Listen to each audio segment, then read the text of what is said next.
Hey everybody, what's up again? It's John here. I wanted to do my next video for you today. Hope you enjoy this one. It is of the Wardair Canada Airlines Airbus Industries A310-300 series. This is an interesting aircraft for in itself. It's a shortened version of the A300. Has increased range, decreased fuel consumption. It does have a smaller payload, but I mean that is a trade-off for it. Its direct competitor for this version is the 767-200ER. Both planes are roughly the same in about every dimension, almost, not completely. Wardair was started in it's either the 40s or the 50s. They ended up merging, either being bought out and merged, or merged with Canadian, and then Canadian merged with Air Canada. So if there's anything left of Wardair, it'd be in Air Canada. Anyway, I hope you enjoy the model review. This is an interesting plane. If you do get an A310, please get a chance to buy it. So we have the nose. Not focus. There we go. That'd be where the pitot tubes are, radome, cockpit windows, the L1 door, business seating selection, basically where the business seats are located. We have Wardair. This is the livery they used before they were merged. We have the General Electric CO6-80A engines. These are the older GE engines before the Cs. We have the overwing emergency exit door. It's a standard door, slightly smaller, but not an overwing exit. We have the leading edge. We have the flaps. We have the inner aileron, flaperon as they call it. I guess you can call these the rollerons, you know, because they're the spoilers and they move up when the plane turns. Now, the interesting thing that makes this plane and the A300 unique is there are no outer ailerons. I guess it's saved on maintenance and cost, but the plane did have a problem with Dutch rolling once it became a little uncontrollable, because you couldn't really turn the outer wing. Think of it as like a door where you have the handle on one side versus the handle in the middle. You need more force in the middle than you do on the outside. Anyway, we have the red navigation light. We have the wingtip fence. This became standard on the A320 series 18, 19, 20, and 21, and even on the A380, which I'm surprised.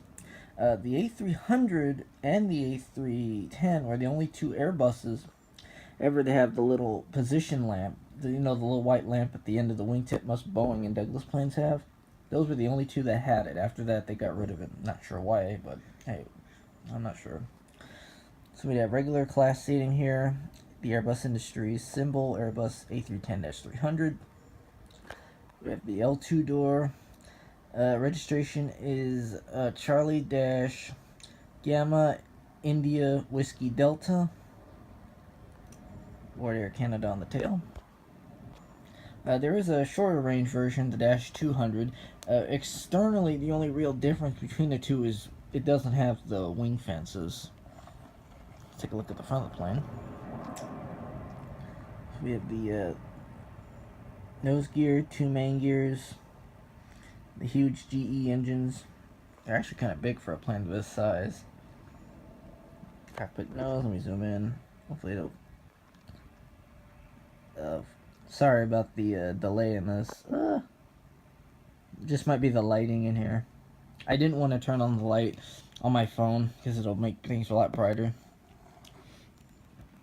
Basically, at this side, we have the the front cargo door. Pretty big cargo door for this plane.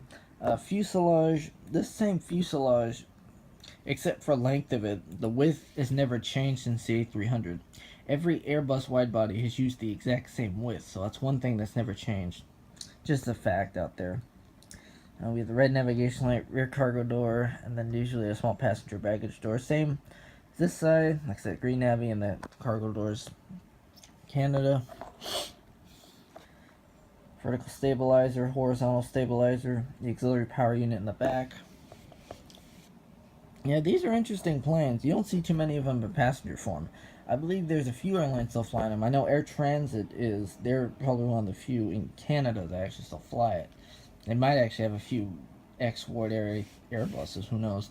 Let's get to the box. It's an old box. It's produced by Gemini Jets 2. I'm assuming the 2 stands for the second generation mold, because I'm assuming most planes under the 2 seem to be a bit better. That's just what I think. So we have the details of the Airbus A310 right here. Now, they screwed up the length on this. It says 135 feet. It's actually 153 feet. I guess, I don't know why they did that. It's got the range for each aircraft, 200, which is the top one, 300 at the bottom. High density is 280. Now, there's one thing about this plane I just, happened to notice once I got it. This plane took its first flight the day I was born. So this plane, if it's still flying, is as old as I am. March 7th, 1988, that's my birthday. So this plane was basically, it took its first flight the day I came into this world. So actually, I might have an interesting connection to this plane. Not really, but you know what I mean. Here's the plane cradle. Back of the box.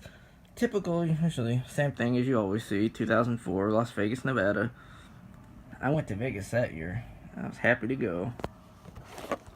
There's not much else to this model. It's a great model. I recommend buying any A310. I know Herpa has them and Dragon has them. I think Geminis are pretty nice. Aero Classics just came out with a new A310 mold. I'm looking to see maybe if I'll get one of those soon. Anyway, guys, hope you enjoyed this video. Please leave a comment, leave a subscribe. Please leave likes to this video. I hope you guys really did enjoy it. If there's anything I left out, just don't hesitate to mention it to me. I'd rather be right about the information than wrong. Anyway, you guys have a wonderful day, and peace out.